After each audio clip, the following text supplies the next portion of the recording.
From a radio studio on Long Island, New York, come two die-hard fans of the greatest rock and roll band hailing from Hollywood, California.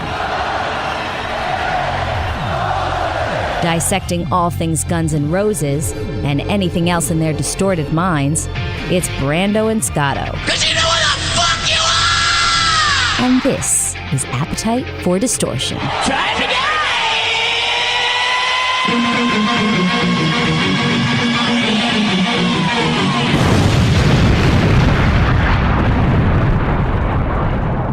And welcome to the podcast. My name is Brando, and Appetite for Distortion. With me, as always, is my partner in perfect crime, Scotto, Ian. What's going on, handsome? Hey, what's up, dude? This is like a packed day, man. I just did Soft Rep Radio with Buck Sexton. It was our special guest. Buck Sexton? Yeah, from The Blaze. Are you thinking it sounds like a name for a porn star? I'm not thinking it is a name for a porn star. That's his real name? Yeah, he's a very well-respected former CIA guy. Oh, okay. Now I'm going to be dead after. Fills in for Rush Limbaugh, but interesting dude. But yeah, so I just did that, ran over here, because we're not on Long Island. We're in a secret location today. I think we're going to say, because you were a Ren and Stimpy fan, correct? I wouldn't say You're a fan. communist. All right, fine. No, Billy West? Yeah, when they would have certain episodes when they were broadcasting from a certain location, they would be like in the lower intestine of a whale, of a sperm whale, whatever. So let's just say that's where we are. Yeah. We're in a secret location. Shut up, you idiot. Last I have control of your TV set. Are you receiving me? Welcome to our secret headquarters. Thousands of miles below the Earth's crust. Shut up, you fool! How do we know we can trust them? So we're going to be broadcasting from secret locations out here now. But we're in the heart of New York City. Yeah. I will say that. We're on episode 10. Can you believe it? Episode 10, and our biggest guest to date. I'm going to say it to him, arguably the greatest metal drummer, some would say of all time, honestly. I've heard it argued before. He's in the conversation. Yeah, he's incredible. Like, I might put Dave Lombardo ahead of him, but number 2 maybe? He's Charlie Benante from Anthrax, amazing drummer. I love Anthrax's stuff, whether it's John Bush era or Joey Belladonna era. Just great stuff. And I didn't realize how big of a Guns N' Roses fan he was. And I feel silly that I didn't mention it on the episode where John Miller and I recapped the AC/DC Axl DC show, because at the end of the show, and if you follow us on Twitter or Facebook, I did post pictures of it. I see there's a crowd kind of forming around these people, I guess in the lower, because I was on the floor, so I guess it was the lower mezzanine, however you phrase it. And I go, oh, that's Scott Ian. I mean, he's very hard to miss. He's very identifiable with that beard. Yeah, and which the is bald gray head. now. It's no longer like purple and orange, and he used to always dye it. But that's someone that you can't mistake for anybody else. No. And then my eyes shift to the right. I'm like, oh, there's Charlie too from Anthrax. That's awesome. Very cool. Like, what? Who's that guy in the middle? Daryl from The Walking Dead. Norman Reedus. He was with them. Yeah, they so went cool. to the AC/DC Axl DC show together, and I saw them at the end. I took some crappy pictures because they were too far away, and that's the only time that I knew he was kind of with the Anthrax camp, and I guess a big Axl Rose and Guns N' Roses AC/DC fan. So that's kind of cool. Yeah, what made me realize it was I'm a huge podcast listener, as I've said before on the show. I think I've referenced Jamie Josta's podcast before. Yeah. And I was listening to that, and they got onto the subject of Guns N' Roses. And Charlie started talking about just what an original band they are, how the image was original, how the sound was so new, and that they weren't like these other bands on the Sunset Strip. And he was like, I saw one of the recent, I don't think he specified which, but he saw one of the recent Guns N' Roses shows. He said it was absolutely amazing. He's like, yes, I would have liked to have seen Izzy there maybe, but he was like undeniably awesome. And then he said a few weeks later, I went to go see Axl DC at MSG. That was the show that I went to. Yeah, and he's like, I was absolutely blown away. And he was just like, as a fan, I went in there with an open mind, and I loved it. So we'll get into that a little bit with him. It's interesting, and it's very cool when you see people who we look up to, or just we know growing up as far as a rock star, that in the end of the day, they're really just fans like you and I. We just don't have the musical talent to get to the level that they're at. But it's also when it's somebody like that, and there was also an interview with Vinnie Paul, of course, in Pantera, saying that this is the best he's ever heard Axl, and he's seen Guns N' Roses dozens of times in their heyday, with Pantera, and the fact that this is the best ever. I mean, these guys could easily bash him, which is just fantastic that they don't, because at least it's kind of showing me that I don't have a bias, that like this guy really is a talent. He's really reinvented himself, and he could be easily called I mean, he doesn't talk as much as like a Kanye, but could be hated that level, because for a while he kind of was. He was kind of a joke, especially when Chinese Democracy didn't come out. But it's all been positive, and now they're back touring. It's only been a couple shows, I believe, right? Yeah. And we also, but I also, before we go on and we get Charlie on the phone, I want to talk about last episode a little bit, because that was our most listened to episode. Yeah, and huge. we complete thanks to Art Tavana. That's why clearly we're good friends. I don't know his last name yet. I just call him Artie. That's fine. From LA Weekly, that he was on, and then then he put out the Izzy story. The article was tremendous. I loved it, and it really got picked up all over the place. And he is a guy who goes in depth. He's a fan, and he gets the full story. An article about Izzy Stradlin, I think for most places, it would just be a bunch of obscure stuff. Or blurbs, but no, his was legit. Yeah, and the fact that I didn't know that members of the band then played with Buck Cherry and stuff like that. There was a lot of stuff that I didn't know until I read the article. So check out that article if you haven't. It's tremendous, and I've never seen an article on Izzy Stradlin this in depth. I mean, the guy, as he said on last episode, went to his house and left a note. Semi creepy, not going to lie, Art, but also shows your dedication. There was some back and forth on my GNR forum. I know. That I saw about, is he going too far? But I also, before I read that comment, I defended Art. But sometimes you have to go to a certain length as a journalist. I know there's that level where, I don't know if you ever saw the movie Nightcrawler with Jake Gyllenhaal. There's it's fantastic. It's on Netflix. That is an example of going too far, if you have seen it. But for him, I kind of give him credit, because he's kind of being a fan. You have a journalist who's a fan. We have Charlie from Anthrax, who's a drummer of a legendary thrash band. We're all just fans. That's, again, we've said it numerous times in the show. That's what this show is. It's what this podcast is. It's just an outlet for fans. So we just happen to be hosting it. But if you missed last episode, please, I mean, if you haven't read the LA Weekly article, that's just kind of a tip of the iceberg, because it was really cool talking to Art. And we'll definitely have him on the show again. Oh, yeah. And he's going to be in New York at some point. We'll have him in the studio. I know you were looking at it before. This past week, I got to meet Mike Piazza, who's a diehard Guns N' Roses fan. And I got the chance to take a really quick photo, but it wasn't the right feel to be like, hey, could you come on Appetite for Distortion? But I think, being that he's a fan of the Will Cow Majority, one of the shows I work on, I think it's going to happen someday that I'll have a little bit more time to sit down and talk. Just plant and the maybe seed. Get him on the show, because he loves GNR. Just plant the seed. And wasn't Piazza part of the reason why Eddie Trunk initially got Axl all those years ago when he was in hiding to be on his show? Wasn't it was some weird? It was between him and Sebastian and Chris Jericho. It was something weird. I'm not sure. I remember the episode. You know what I'm talking about, right? Well, I remember the episode with Sebastian Bach and Chris Jericho. I remember that. Not that when he metal walked show. in the studio. Not that metal no, show. on Q104 right. In New York when he walked in the studio. But I believe Mike Piazza is responsible for leaking one of the tracks off Chinese Democracy. Okay, that's it. And so funny. Then there's also the legendary story that I might have mentioned, and he talked about it on SiriusXM Volume when he was on with Will Cow, about when they went to go see Eddie Trunk and Mike Piazza went to go see Guns N' Roses at MSG. It might have been the show you were at, because it was the era where Axl was wearing all these jerseys on stage. Sure. And so apparently he was wearing a Rangers jersey. He was wearing a Yankees jersey. He was wearing a Knicks jersey. He kept changing them. And Eddie says that he saw Mike just getting heated during this, come on, man.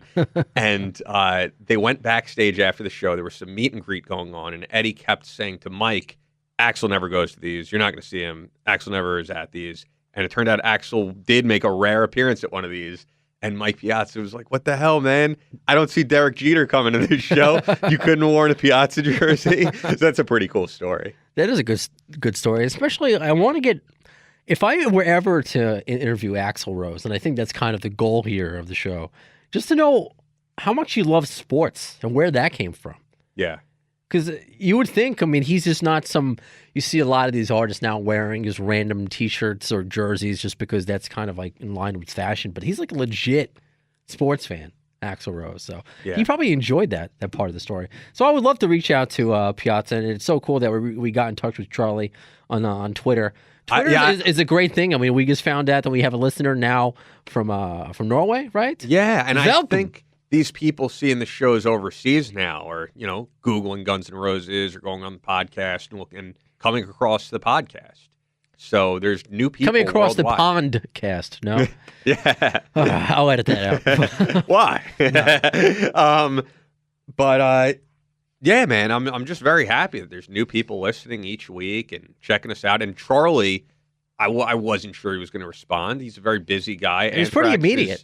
Anthrax is touring, and I think that he's just that big of a Guns N' Roses fan that he jumped at the opportunity, because I'm sure he's, in a way, sick of talking about Anthrax so much. And we'll get into Anthrax. I love Anthrax, but I'm sure like this is something cool that he's just a fan of and could talk about it just from that perspective. I look at it like we're kind of, it's like a dual James Lipton, where when the actors interview with him, it's not always about their upcoming movie. It's not some stupid late night talk show where they're talking about some silly story.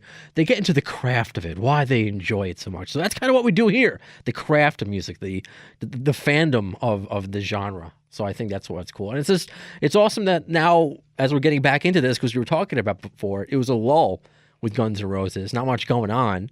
Now they're starting to tour again. We're starting to see them live again. So now I'm looking forward to seeing hopefully some changes in the set list. And we just saw, which is fascinating, why he's doing this. And that's Steven Adler playing You Could Be Mine for the first time, at least that we're aware of. I mean, maybe he played it in his house before, but that's not his song. Yeah. So that was on his Instagram, I believe. And that's up on our Twitter now if you want to watch it. So what does that mean, if anything? Now we were worried about not having questions with this band. Now we do. Why is he playing that song? He doesn't have to play that song. I'd like to know. I'd like to see more Adler. And I guess with that said, we'll transition to another legendary drummer, Charlie Benante. All right, so joining us on the podcast is a guy I am a huge fan of. I mean, I've seen Anthrax multiple times. And the thing is, I didn't realize just how big of a Guns N' Roses fan Charlie was until I heard him on Josta's podcast recently. And I was like, we got to get this guy on. So it's an honor to have you on, first of all. And just thanks for doing this, man. And thanks for the years of great music, just as an Anthrax and SOD fan and everything else. Wow. Well, thank you. That's cool. It's so funny. I just said this before we got you on the phone. I saw you at the Axl DC show at MSG. First I saw Scott. Of course, you can't miss that goatee anywhere. Then my eyes pan right, and I see you. I'm like, oh, Anthrax is here. But that other guy, he doesn't look like he's in the band. And it was Norman Reedus from The Walking Dead. Yeah, he was there too with us. And he was like sitting right in the row before us, and of course we know him.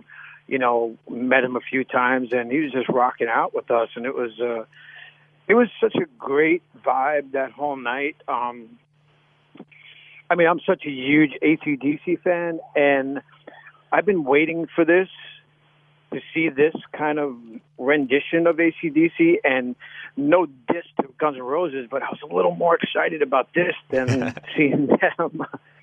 Did you ever get to see Brian Johnson before? Yeah. All right, then let me ask you, because this was my first time seeing AC/DC, if you want to call it that, whatever, Axl DC, whatever. And it was a 10 out of 10 for me, but I never got to see Brian. So were you one of those that, were you skeptical about this whole process first? Because just from being a fan of both bands and a musician who's involved in this community, so what were your thoughts coming into it, and then thoughts afterwards, that whole thing, all of that? Well, the weird thing is, one of Brian's last shows before this thing kind of fell apart was in Chicago, and I was there. I went, and it was awesome. I mean, it was just, typical AC/DC show. There was no no difference. They played this, you know, this normal set that they would play, and that was it. It was over, and I was like, that was fucking awesome, you know? When I heard about this whole thing that was going down, I was like, wow, this is kind of weird, you know? And then there was rumors about this whole Axl doing the AC/DC thing, but you know the internet, how it is. People just put bullshit up there. And then when they said it, then I was like, wow. And immediately in my head, I heard Axl's voice singing these songs, and I was just like, this is going to be perfect, because he's got that type of voice like Bon Scott had, and he could hit those things like Brian Johnson hit. So this is a win-win. And then I started to read all this hate shit, and I'm like, what is wrong with people? Like, just why don't you just witness it and then decide? Don't just kind of like jump all over it and just hate it. Just let's see what happens. So anyway, I was all for it. I was just like, this is going to be awesome, because I knew Axl was an AC/DC fan. So I knew that he would definitely do it justice. And he did. I mean, I was lucky enough to just get through my radio connections. I was pretty much at that the part that protrudes out where either Angus or Axl would go out into the crowd. And I was right up close seeing this legendary band. And it blew me away. I mean, I wasn't sure. I wasn't one of these people going on blabbermouth hating it before it even came out. But I want to get your history, because you've been a Guns N' Roses fan for a while. Did they inspire you with Anthrax, or was that just a separate thing? You know, if you weren't in Anthrax, would you want to be the drummer for Guns N' Roses? That could be a nice jumping off point. Oh, that's pretty funny. When Guns N' Roses kind of came out, some friends of mine, let's say, were involved with Guns N' Roses. And I kind of heard Guns N' Roses before Guns N' Roses was out, and kind of dug where it was coming from.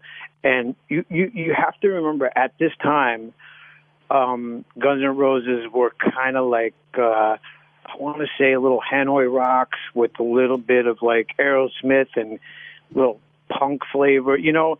So I thought it was great, to be honest with you. And I thought this is what was going to be happening. So I was all for it. And then, you know, that record came out, and it didn't blow up.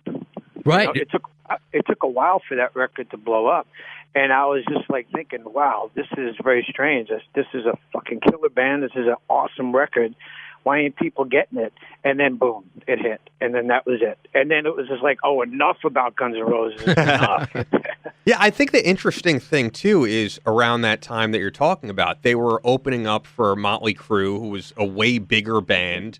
It took a while for Appetite to really gain the traction that it did. And if you listen back to that stuff, I mean, I'm a huge Motley Crue fan. As you know, Brando, I have Dr. Feelgood logo tattooed to my back. But, like, you listen to those songs, and to be honest, they sound dated. You listen to Appetite for Destruction, those songs are absolutely timeless, I feel. I totally agree with you. And I remember first time seeing them, because, you know, scheduling-wise, we were in our whole whirlwind of touring, and we were everywhere, too. So I was home in New York, and Guns N' Roses were playing the Ritz. And that show was filmed for MTV, if you remember. Yeah. Sure, 88, I believe. Yeah, it was around that time. And I remember going backstage and talking, you know, and Slash was wearing one of our T-shirts.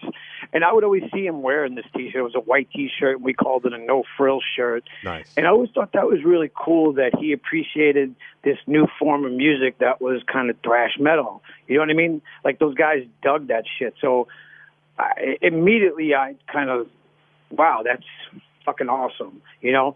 And I don't know, man, just the whole vibe of that band was just so great, and it was so killer, and the songs were awesome. And, you know, you have a song like, I was always into more of the deep cuts on that record, you know, Out to Get Me and, you know, stuff like, you know, it was just like, I don't know why I gravitated more to those type of songs, you know?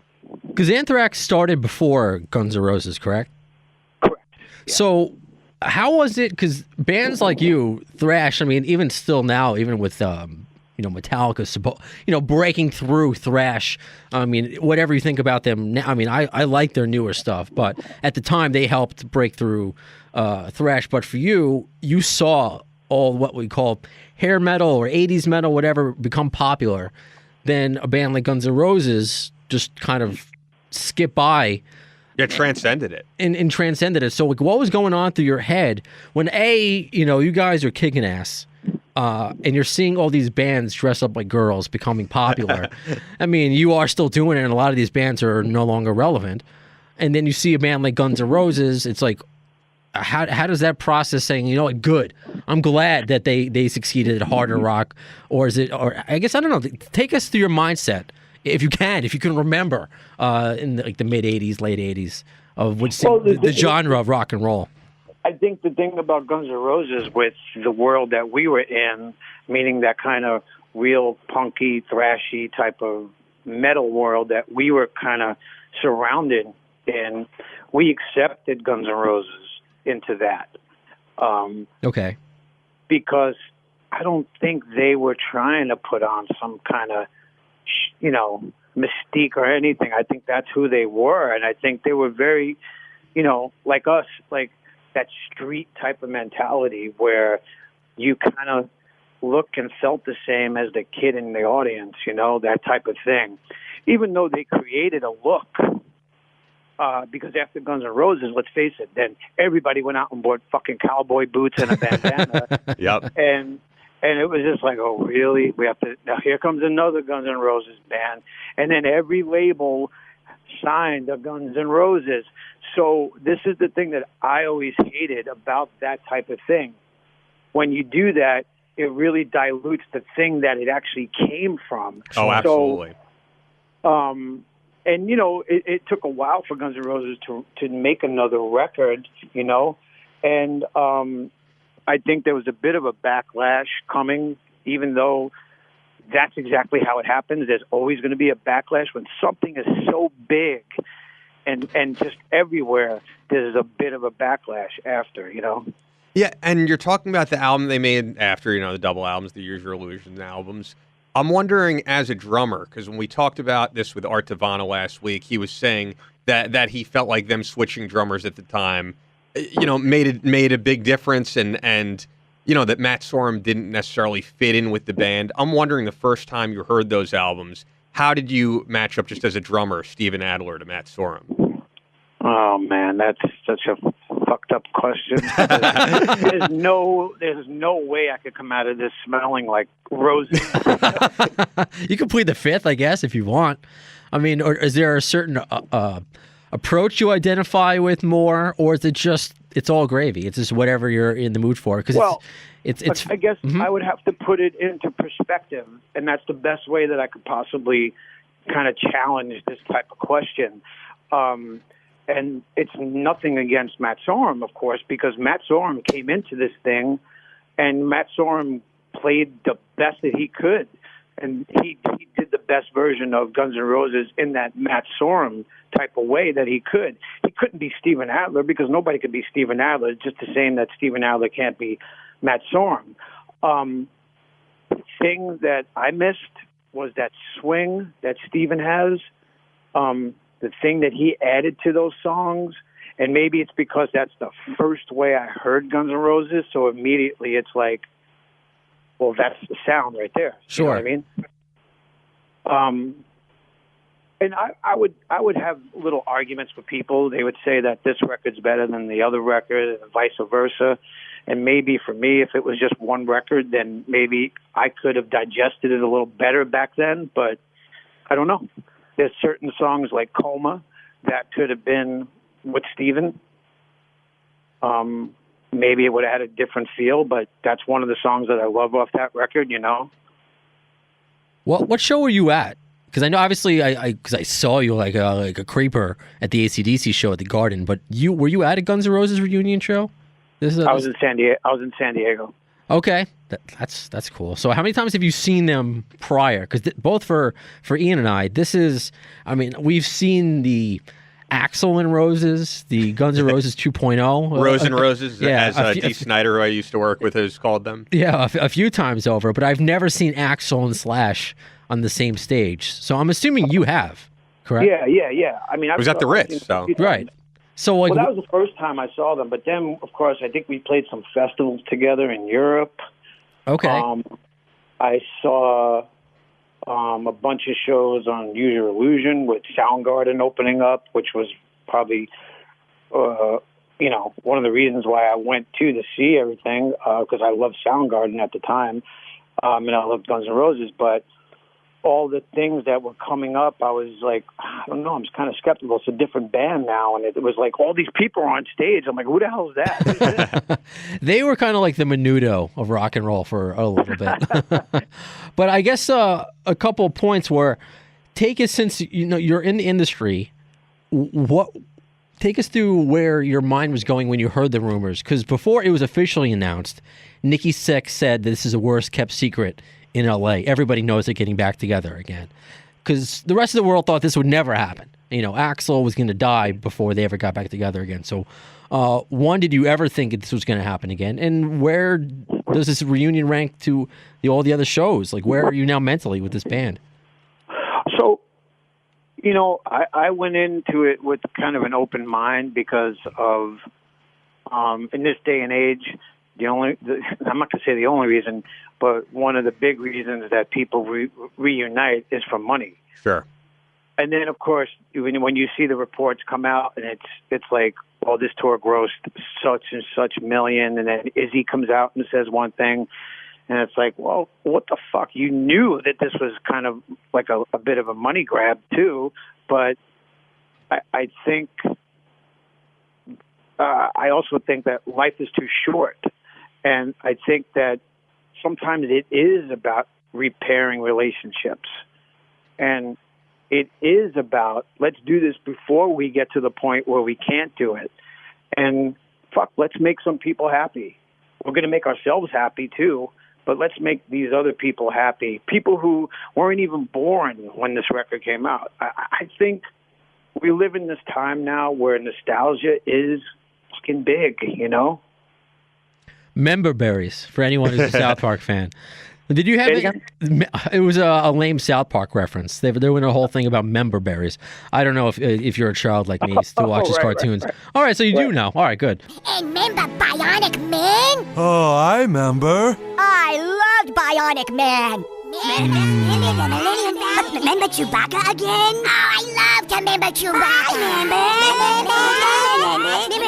Hey, remember when there weren't so many Mexicans? Oh, I remember. Wait, what? What the fuck's going on with these member berries? Wait. I just want to see, though, from Charlie, because you did ask a question, just how does, the show that you saw rank next to the classic lineup for you? Because we were just talking about Vinnie Paul said this is the best he's ever seen Axl, which is saying something, that he's seen them almost as much as you have. I never saw Axl Rose like great. He always gave 110%. So I would say that with Guns N' Roses, it was Axl. Like it was hard to take your eyes off of him because it was his thing, and I thought he was awesome. When I saw him with AC/DC, it was Angus's show. And Axl was more subdued and stayed in the back, which was fucking awesome because he respected that. Sure. And he knew, this is AC/DC. I'm not going to go up there. This is Angus's thing. Let him go. I'm going to stay in the back and enjoy this, which is what I loved about that whole. It was totally. Those were two different shows, and to me, it showed that total human side of someone who is a big rock star. You know what I mean? He's like, fuck this, man. I'm staying by the amps. I'm enjoying this. Actually, do you have, because that's cool, because you said it peels back the person, the human side of it, that AC/DC is one of Axl Rose's childhood favorite bands, and he got to play with them, essentially. Is there a band that you would love, like, well, I guess living or dead, if you want to go the whole thing, if you want to play the game, is there a band you would love to drum for that would be your ideal band? I'm sure there's got to be a list. I would play with AC/DC as well. Okay. I mean, that to me is like, yes, I know the drumming in it isn't like the thing that I do, but yet I can do that. You know, just like Axl was more subdued, I could totally do that because to me, I'd be closing my eyes and just fucking enjoying every moment, every single beat that I play, I would enjoy it all. That says something about AC/DC's music, that they're not just fans of everybody and of rock and roll and they cross generations, but just the fans who play the music are also as big a fans as we are. So that's a Mount Rushmore status right there. You can never label AC/DC because from day one to 2016, it's AC/DC. You know what? I'm wondering from your perspective, and actually I was thinking about when you said about repairing relationships. I mean, you guys kind of did the same with Joey Belladonna, and, you know, people are loving seeing that classic lineup. So I just wonder from your perspective, do you consider this AC/DC? Like, I wonder also if there's people when they saw, you know, that grew up on Anthrax and they saw Anthrax with John Bush and were like, this isn't Anthrax. Do you get that feeling with them? This is a different band at all? Yeah, a little bit, but the fact that one of my favorite AC/DC records with Bon Scott is Power Age, or Power Age, whatever you call it. And they did so many songs off that record that night, and I know that was Axl's doing. And to me, if they continued and did a record with him, it would sound kind of like a cross between Back in Black and Power Age. And that gives me goosebumps. I'm with you, because there have been rumors that you know, now that Cliff Williams is retiring, what is Angus going to do? And as you know, the internet's the internet. But I'm still hoping. And now that I've seen it live, like you have, and been blown away, I would love for them to play new music. And who knows? Well, actually, maybe Charlie, you can learn bass since Cliff is retired, and now you can join Anthrax, and we get some mega super group going. That would be fantastic. Yeah, I mean, I'll put my number out there, and if they just call me, I'm ready. We got to get you to do another TV show, though. Because when I found out that you were doing the show, I watched, I don't know, it was like the Cosmos, All the Stars Aligned, a rerun of your Married with Children episode when Anthrax is on it. I'm like, and you haven't aged, dude. You haven't aged a bit. Oh, shit. Okay, thanks. Although, Scott, if you want to see Scott Ian without a beard, watch that. That's like, whoa, he actually did not have a beard once. It's funny to think about. So I got to ask you something else, just as a fan of the band, who's been a fan since the very beginning. What was your feeling about the whole Chinese Democracy era? Were you following the band at that time, or were you one of the many who kind of tapped out at that point? I wasn't aware of that era or that stuff. I knew there was a record coming out, and you know, I'm sorry to say I didn't pay much attention to it, so I couldn't say I liked it or hated it. So I don't know. Without Slash and Duff, and it's not Guns N' Roses to me. Do you think, going back to what I said a little earlier, that a lot of fans during the time that you were with John felt like this isn't Anthrax? Because you guys have really had a revitalization. I mean, I look back on We've Come For You All. I love that album. And the shows that you were playing were significantly smaller than they are now. And it's like there are young kids coming out to Anthrax shows now, discovering this band and playing, you know, much bigger places with bands like Lamb of God. Do you feel like the band you're in now is the true Anthrax, and for a while there you guys kind of lost your way? Or I'm just wondering your feelings on it. You know, you have to do what you do at the moment and where you're at.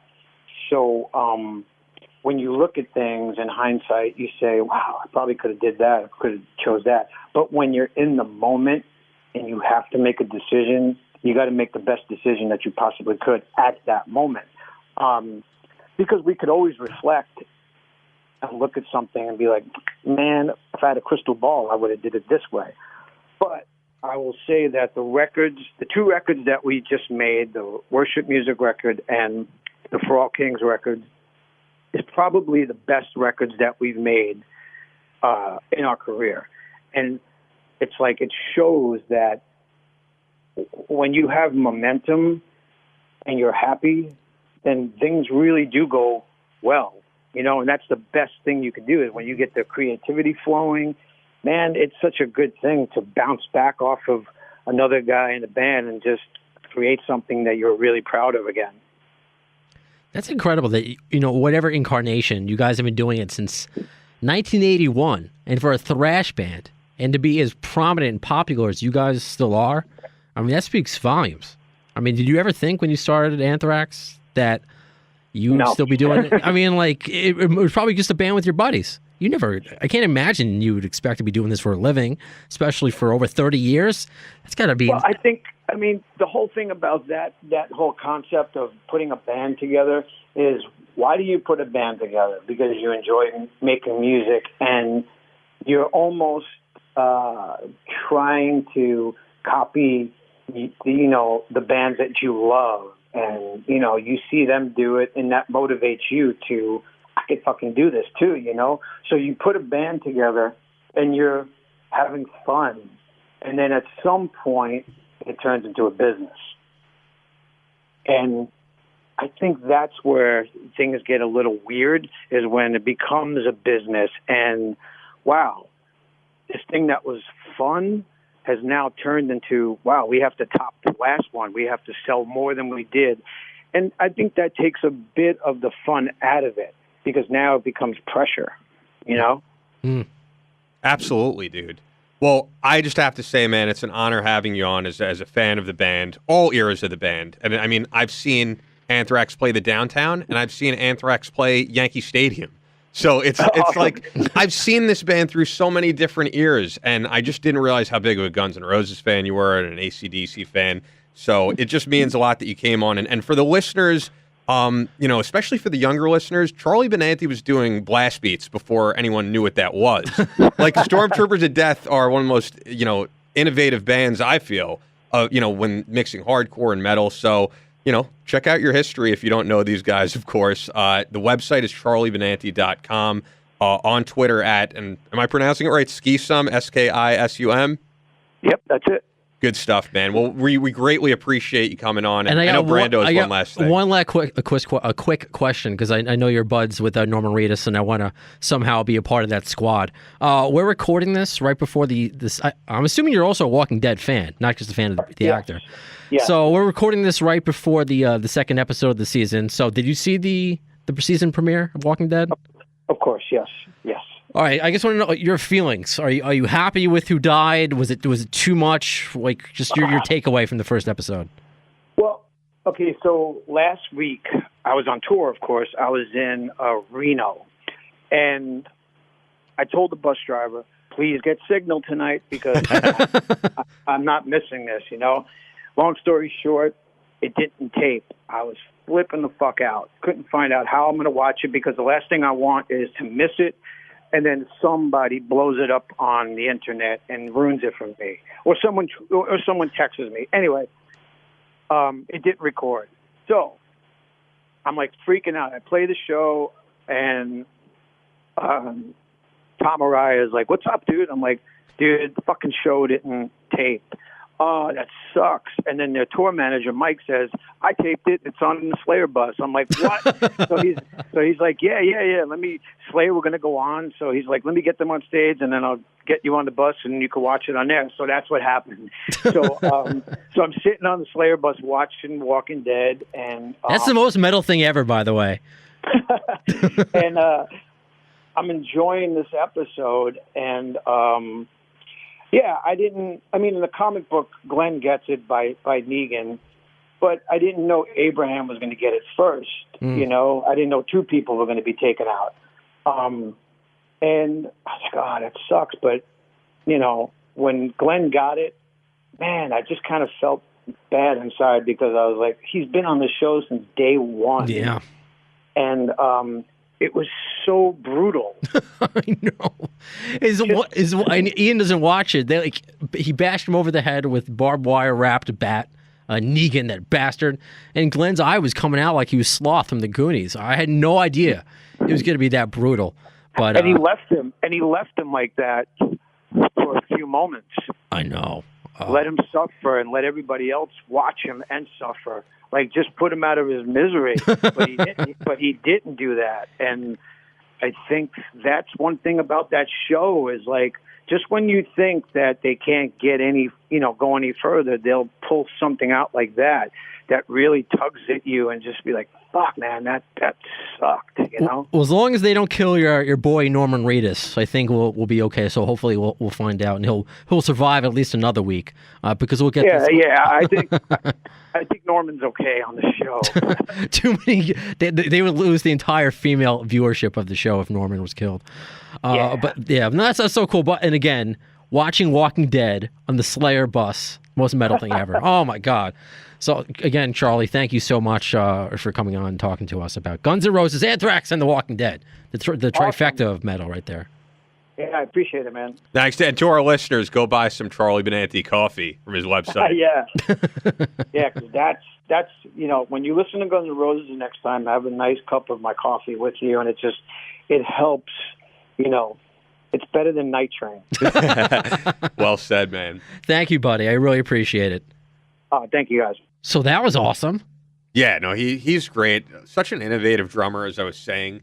I mentioned it, but like creator of the blast beat with Stormtroopers of Death that all these like metalcore bands are doing now.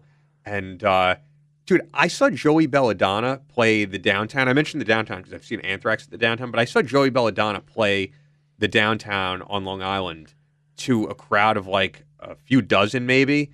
And then I think it was like a year later. Isn't it now a Croxley's, by the way, or something? I don't know, but I think it was like a year later, I saw them play what is now Best Buy Theater. At the time it was Nokia Theater, I think, in Times Square. And it was Anthrax, once like the WWE World Arena. Anthrax back with Joey Belladonna, like completely sold out.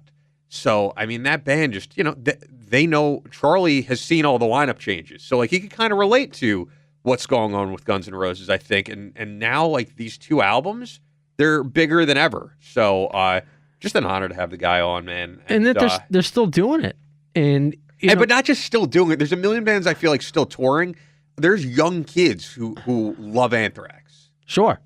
They're one of those bands. I mean, it got a little dicey around 9/11 with the name of, Anthrax, when we were getting those legit Anthrax scares. Do you know about the name change thing? What's that? Oh, you don't even know about this. I may, but just... At that time, they put out a press release saying that they were going to change their name to Basket Full of Puppies. Okay, and then they did a show, their first show back after 9/11, and each member was wearing a white jumpsuit. You could look this up. And they spelled out, each was wearing a different word. And it spelled out, "We're not changing our name." Okay. If I did know that, I forgot. So that's pretty cool, though. No, that is pretty cool. But I mean, like, they're one of those iconic bands. You can say like bands are still doing it now. They're one of those, who Anthrax is, even though they're really not playing on the radio. I remember playing them on my college radio station, which is usually where like heavy metal lives, because you can get away with that, I guess, on the college radio station. But playing "I'm the Man" on the Aggressive Edge on Hofstra Radio over 10 years ago, and getting to talk to him, just moments ago, is so cool. And I told you, I just watched that Married with Children episode, and that was the show at the time. And I think we've spoke about this before. Are we going to see some sort of rock band on Modern Family now? We're not really going to get. I wish. Although I think I did see, I wasn't a fan of the show of 2.5 Men, but Slash was on that briefly. I wish there are not many iconic people out there, and Charlie and Anthrax are one of those. So it's just awesome to see that, he's just a dude like everybody else, and it was just so cool to see him at that Axl Rose show, the Axl DC show. Yeah. Axl DC. I was more excited. I was the jerk screaming, Daryl! Like he was going to turn around. Like I'm screaming like a Daryl Strawberry, but, obviously Daryl from The Walking Dead. Why don't you watch that? What's wrong with you? I don't watch that much TV. I really don't. I'm too busy, man. But, I guess I need more friends or something. So what do you think is going to happen next? I mean, now they're touring overseas. I wonder if we're going to see more Adler appearances. I definitely don't think we're going to see any Izzy appearances anytime soon. I wonder if there's any like mysterious things to come. I mean, the show footage I'm seeing sounds great. I mean, you got to wonder if Axl is running out of steam a little bit to be doing GNR tour, followed by Axl DC, followed by this. Like, not a lot of time off for him. I mean, he knew what he was getting into. No? I mean, he can always take. I know you can't even do that now. The night train is going so well. He can't say, "Hey guys, I need a couple weeks off." But I got to imagine he knew what he was getting into. That was why I was really worried when he signed up to do AC/DC. But the fact that he's doing it and he's totally cool with it, I don't know. But we brought this up before we spoke to Charlie, and you say, where do things go from now? Why was Steven Adler playing You Could Be Mine? That's a Matt Sorum thing. And we found out through Art Taverna last episode. Tavana, whatever. I like saying Taverna. Artie. I'm calling you. Sorry, man. Artie T. It's not a Jewish last name, so I guess I'm not familiar with it. That Matt Sorum was offered some dough, and he turned it down. So do you think that they were... Why would he play that? I don't know. Unless he becomes a full-time drummer. Yeah, and it also makes me think, too, there's got to be something to it because as we've talked about before, he's kind of been on a leash about what he could say on social media, hasn't done a lot of interviews, hasn't really opened his mouth. You know, he's in good standing with the band now. So I don't think he would put that up if the band was like, hey, don't do that. Like, I think they might be cool with him having... getting the fans a little excited over something that might be to come. I guess so, because like you said, everyone's tight-lipped. You can't talk about anything. And this was something that's completely out there, and he has to give his approval of. You know, it wasn't like it wasn't like that London recording that John Miller and I we were talking about where we first heard Axel DC, and there was outside of like a record studio listening to what they're doing. And that's, shady. They're not really supposed to be out there. But with this is pretty obvious. So there's got to be a reason because there's no complaints right now in the camp. Everything is going well. Yeah. Hey, moving on to something else that we posted in this past week. And there's actually been a decent amount of stuff that people should check out, of course, on Twitter at the AFD Show, on Facebook at the AFD Show, Appetite for Distortion. I really loved that Melissa Reese rendition of, the national anthem for the Seahawks. She sounded amazing. And you don't really get a true feel for how powerful her voice is at these Guns N' Roses shows. Like, she adds a lot, but I can't really say that I watched her and was like, that is an amazing singer. But when I watched that, I was like, wow, I see why she was brought into the fold. And now, to honor America with our national anthem, Seattle native and current member from Guns N' Roses, Melissa Reese. Oh, say, can you see by the dawn's early light what so proudly we hailed at the twilight's last gleaming, whose broad stripes and bright stars through the perilous o'er the ramparts we watched were so gallantly streaming, and the rocket's red glare, the bombs bursting in air, gave proof through the night that our flag was still there. Oh, say, does that star-spangled banner yet wave o'er the land of the free and the home of the brave.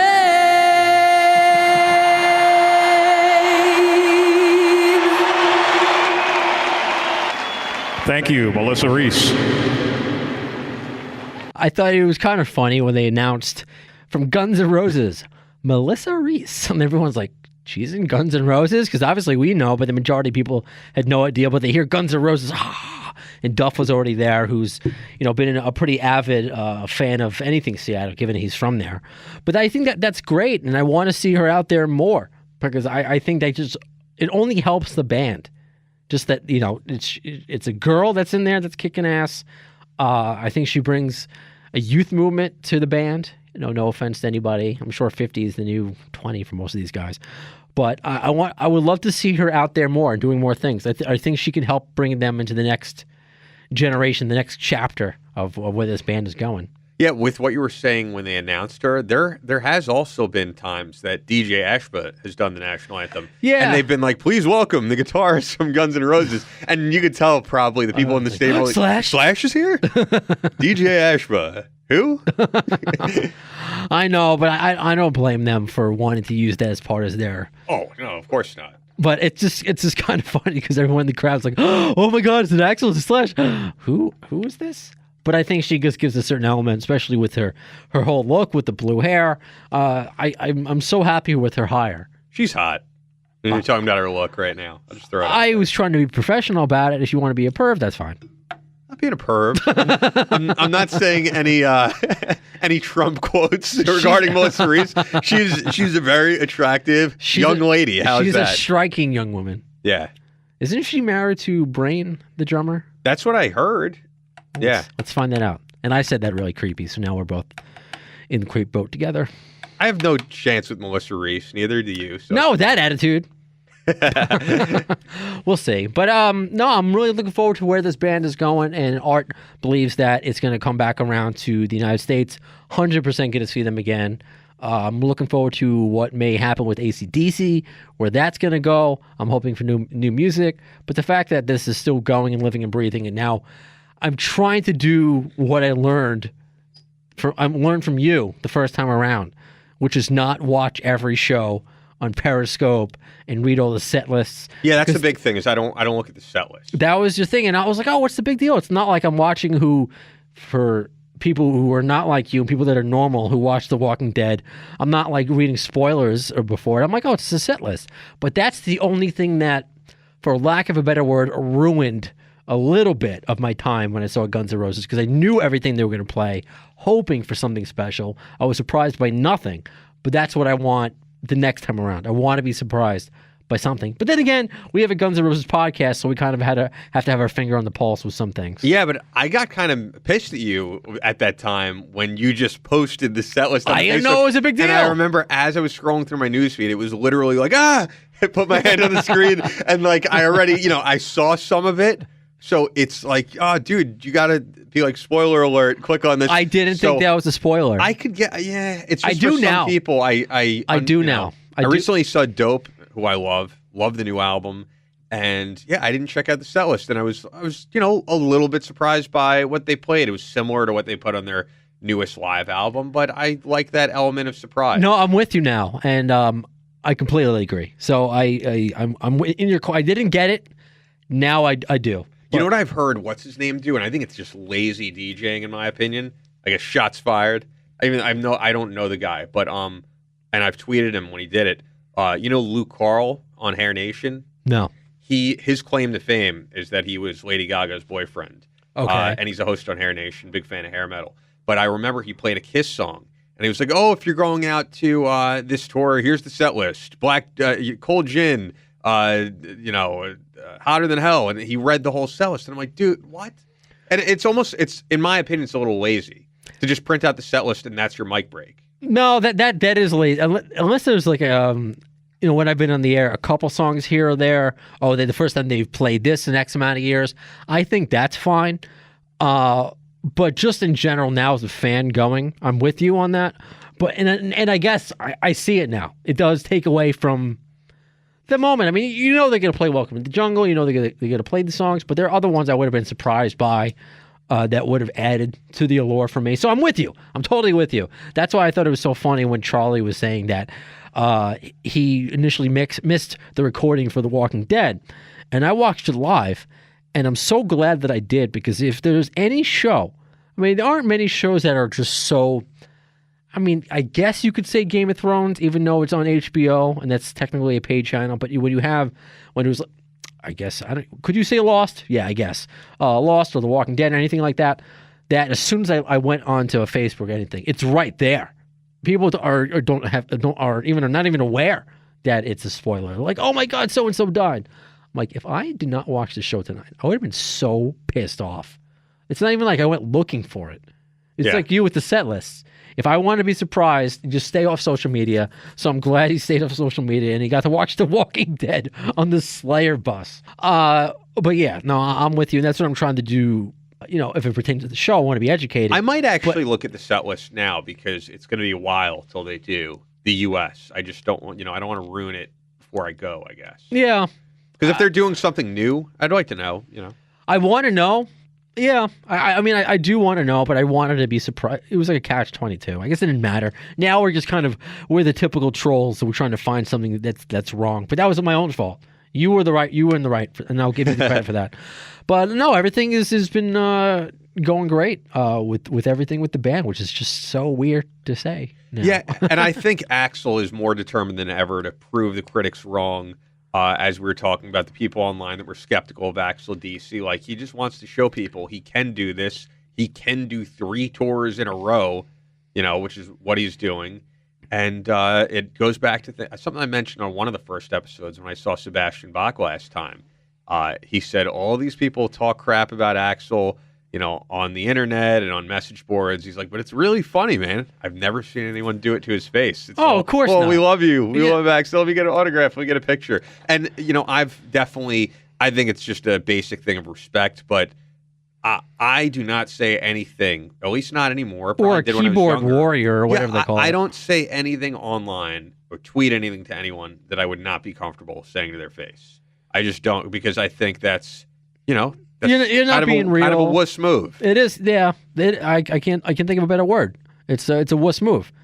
But I think that's why I want to. Obviously, we knew going in Charlie was going to be a Guns N' Roses fan, but to know his perspective, because back in like the '80s, it was very weird how metal. That was like when there were less subgenres than there are now, and obviously like the hardcore.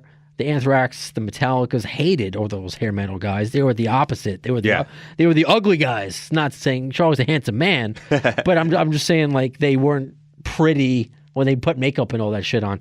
So you're wondering how they may have seen Guns N' Roses at the beginning because they looked very glam at They first. looked glam at the beginning, but they rocked harder. But the fact that he was on board pretty much from the get-go, and he has the credibility to say, you know what, it's my opinion, is valid. Not that he said that, but I look at his opinion as valid. That he was able to be a fan from Guns N' Roses from the get-go and saw why they were different and how they were different. And he, even though already Anthrax was successful at the time, it didn't matter. He was cool with it. You never know who's going to go at war. Well, he's right also about that after Guns N' Roses were so successful that the record labels wanted to sign 1 million bands that sounded like Guns N' Roses. But that's not necessarily, actually I wouldn't say that's at all specific to them. That's something the music industry has always done. I remember Dee Snider, who I mentioned, dropping names, but who I've worked with many years ago. He said how record labels always say, like, if one is good, 1 million is better. And we've lived through so many eras of this. I mean, I'm a big fan of Korn. I grew up on them. And there was a time where Korn was huge and Limp Bizkit was huge, and then they signed every band that sounded just like that. Then the pop-punk thing happened with Green Day, with Newfound Glory, and there were 1 million bands who sounded just like that. That's how it works. Now there's 1 million EDM groups that I can't tell the difference between. I can't And either. that's just the way the music industry is. They kind of it's a supply and demand, whatever the hot thing is at the moment. Oh, they put their stamp on something until they kill it, and then they move on to the next thing. With hair metal, with everything. I recently saw my friends in Amur and my friends in Siler open for Attila at Starland Ballroom. I was at Siler's first show ever, and now I see them play Starland, and there are literally thousands of kids singing every word to every song.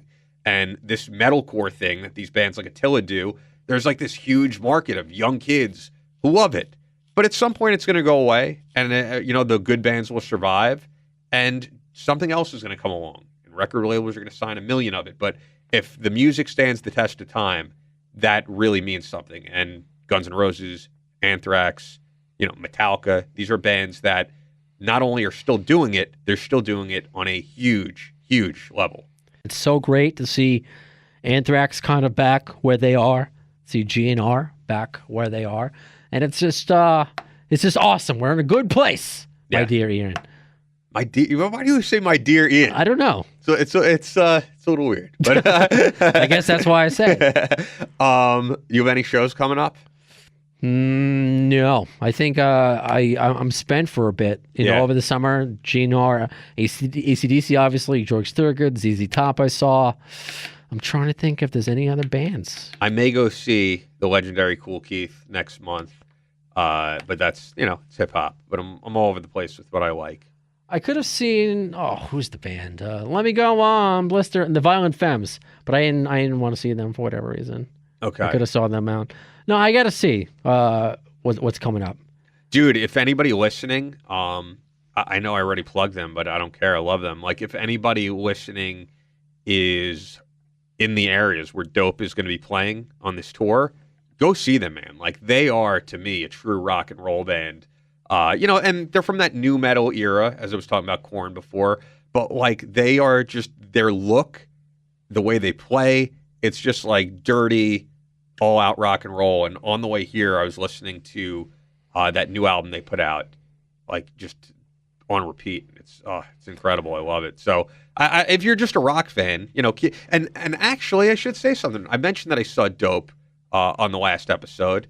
And Edsel Dope, the lead singer and main guy in Dope, made a point where he said, like, hey, streaming is great and Spotify and all that stuff, it's great, but if you like these bands that are on a smaller level, and he even said, he was like, not the Slipknots, not the Lamb of Gods, he was like, bands like us, bands like Head PE, he was mentioning bands like that play smaller clubs.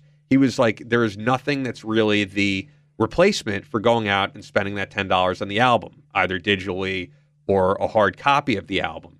And he said because with seeing that, the record labels are able to see, okay, they have a market on Long Island, they have a market in Chicago, and they'll be able to play shows there. And I think that's extremely important. I will say that one of my times, recent days at iHeartRadio in the city, I did get to overhear the sound check of Foreigner. And it's not the original lead singer. And that was amazing. Dude, it's only the guitarist. And yeah, but wait, you know who the bass player for Foreigner is, right? Who? Jeff Pilson of Dokken. They get brought up every episode, but that's what he's doing now. There's going to be a subtle, this is our 10th show. If we reach 100, 1,000, there's going to be that joke, the running joke of Dokken. But Foreigner, yeah, I know it's just the one guy now. Sounded great. So I don't know if that counts as a concert. I got to listen to their sound check at work. Does that count? I think that's cool, man.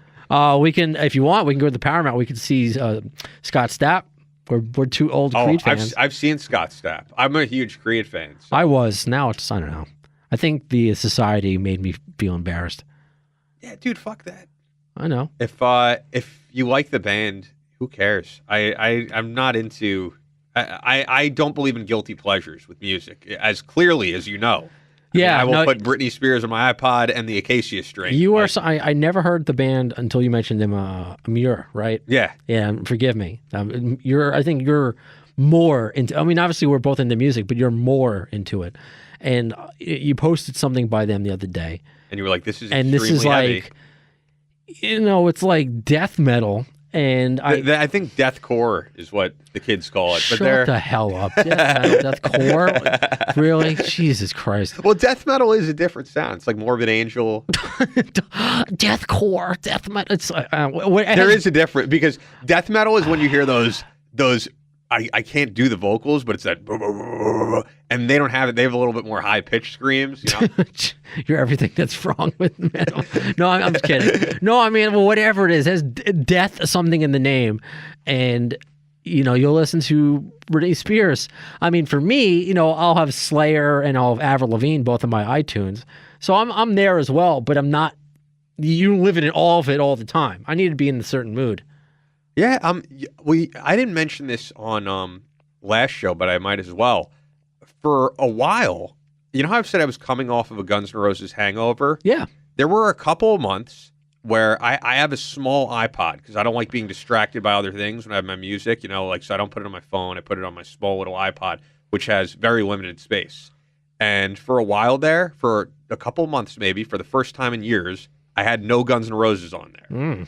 And I don't know. Sometimes I go through phases where I listen to different stuff. And after a while, though, I mean, I just listen to those songs over and over and over again. And after a while, I was like, I kind of want to hear You Could Be Mine. I kind of want to hear Chinese Democracy. No, I'm with you. I mean, like lately I've been listening to a lot of B.B. King or I'm just saying like early rock, like a Chuck Berry or Little Richard and things like that. So, I mean, I'm with you, but you seem to really live, like it's just, I don't know, like I don't see either of those coming from you because you're a very straight-laced looking gentleman. And just knowing that on one side of Ian's frontal lobe, he has deathcore metal, whatever, and the rest is hit me baby one more time. Like and for me, at least if you look at me, you know, I'm a wannabe rocker. People can guess like one half of me, but for you, I wouldn't know. You're an enigma. Am I saying that right? Enigma? Yeah, I guess so, man. Which is good. I think it's good. Don't judge a book by its cover. Yeah, I don't know, man. I like what I like. I'm a big fan of catchy hooks and catchy riffs, and like that's the stuff I listen to. So no matter what the genre is. Yeah, no, I'm with you. And that's why it's cool to talk to fans like Charlie from Anthrax. Like it's good to talk to you fans who tweet us. I mean, it's so cool. We're getting people that are following us and finding us wherever. So if you enjoy our show, if you enjoy us for whatever crazy reason, keep telling your friends out there. Spread the word. I mean, a few weeks ago, we would not have thought that we would be speaking to Art from LA Weekly. I'm going on a first name basis, by the way, so don't fuck anything else up. Or that he found us, that we got in touch with Charlie. Who else could we interview? I mean, we have a lot of ideas out there. So if you have a suggestion or a wish list, let us know. We're very interactive and accessible. Yeah, we want members of the band on, but it's just been kind of tough. But we're doing what we can. And yeah, follow us at the AFD Show on pretty much everything: Facebook, Twitter, all that, SoundCloud. And I can't stress it enough. And a lot of you guys have not been doing it. Like I know you say you like the show and we get all that great feedback, but leave it on iTunes. Leave the review on iTunes. Like we haven't gotten any new reviews lately. I'm very disappointed in all of you. So wow, that's because I want us to get a ranking on there. It actually means something. Because but to say that disappointed, that's no, like I love that you guys are listening. But just leave a review. It really would mean a lot to us. And we're going to continue to kill it and bring on some awesome guests. I know. This was our biggest yet, I think. I mean, Art Tavana was a really insightful interview, but I just think the amount of people who know the name Charlie Benante from Anthrax, like arguably the greatest metal drummer. Like I said, Dave Lombardo is number one for me. He's up there. I mean, we're only 10 episodes in. Other things that you might like to see, other features, other topics you want us to cover. Well, we have, guests in our Rolodex that we are planning as we speak. So we will figure it out going forward, and we really appreciate it. So, yeah, review on iTunes. Don't forget, we're also on the iHeart Radio app. So anything else to say, my dear Ian? I think that's about it, dude. I gave us a plug on the last Soft Rep Radio. I was like, Brandon, as in Brandon Webb. I'm like, let me shamelessly plug my stuff. So, good. That's what we got to do. That way I have a platform of, I think, like 25,000 people each show that, will potentially listen to us. So you never know. All cylinders. Every new listener is one that I cherish with all my heart. Which was the weird thing. That was the weird thing to say. So anyway, for Ian and I, for Appetite for Distortion, as far as the next episode, we never know. We'll just phrase it in the way Axl Rose did to Kurt Loder about Chinese democracy. You'll see it. I don't know if soon is the word, but you'll see it. You've been listening to the distorted minds of Brando and Scotto, dissecting all things Guns N' Roses on Appetite for Distortion. Follow the guys on Twitter at The AFD Show and on Facebook at facebook.com/The AFD Show.